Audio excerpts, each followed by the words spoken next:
அவருடைய வேர்ட், அவருடைய வார்த்தை அப்படிப்பட்ட கிரியைகளை செய்யும் வல்லமை உடையது. அவர்தான் இன்றைக்கு உங்களை பார்த்து சொல்லுகிறார், நான் என்றென்றைக்குமான ஆசீர்வாதத்தை உனக்கு கட்டளையிடுகிறவர். ஹல்லேலூயா. எத்தனை பேர் விசுவாசிக்கிறீங்க? என் ஆண்டவர் என்னை ஆசீர்வதிச்சா அது என்றென்றைக்குமான ஆசீர்வாதம். ஆமென்.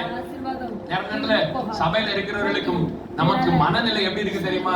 நான் ஜெபிச்சா ஆண்டவர் என்னை ஆசீர்வதிப்பார். ஒரு வியாதி வந்தா உடனே ஆண்டவர்ட்ட போய் காப்பாத்துங்க கெஞ்சி கெஞ்சி ஆண்டோட சுகத்தை வாங்கி அப்புறம் மறுபடியும் ஒரு தேவை வரும்போது இல்ல ஆண்டவர் சொல்றாரு, நீ என் பிள்ளை. ஒரு அல்லேலூயா சொல்லுங்க பார்க்கலாம்.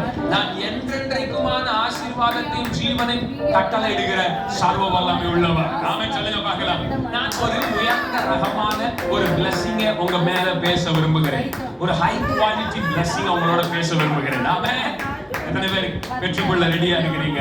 ஓகே, இங்க என்றென்றைக்குமான இட்டர்னலா உன் வாழ்க்கையில சந்ததி சந்ததியை தொடர்கிற ஒரு ஆசீர்வாதத்தை நான் உனக்கு கொடுக்க வல்லமை உள்ளவர் அப்படின்னு சொல்லுகிறார். அங்கே எல்லாரும் சொல்லுங்க, அந்த வார்த்தையை சொல்லுங்க. அங்கே, அந்த வார்த்தை எல்லாரும் சத்தமா சொல்லுங்க. அங்கே, எங்கே, இன்னொரு தடவை அங்கே. நான் எங்கேன்னு கேட்பேன், நீங்க அங்கேன்னு சொல்லணும். சொல்லுவீங்களா? என் மேல கோவம் எதுவும் இல்லையே? சொல்லுங்க, எங்கே? கோச்சுக்காரே சத்தமா சொல்லுங்க. எங்கே? இன்னொரு தடவை எங்கே? மறுபடியும் எங்கே? ஆமென். எங்கே? கவனிங்கள். அங்கே. எங்கே